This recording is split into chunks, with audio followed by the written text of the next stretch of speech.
এই বিড়ালকে কখনো আপনারা কষ্ট দিবেন না, বিড়ালকে আদর করবেন, বিড়ালকে ভালো মতো পুষবেন।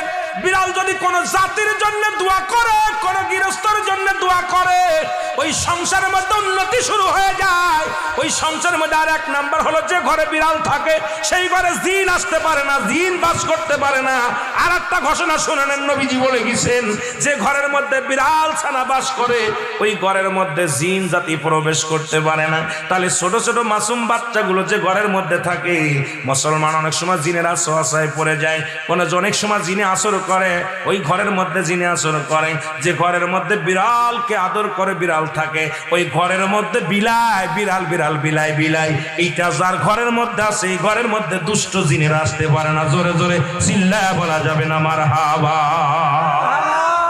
একবার নবী সুলাইমান আলাইহিস সালাম শুনতে পাইলেন পাশের বাড়িতে একটা কুকুরকে কষ্ট দিয়ে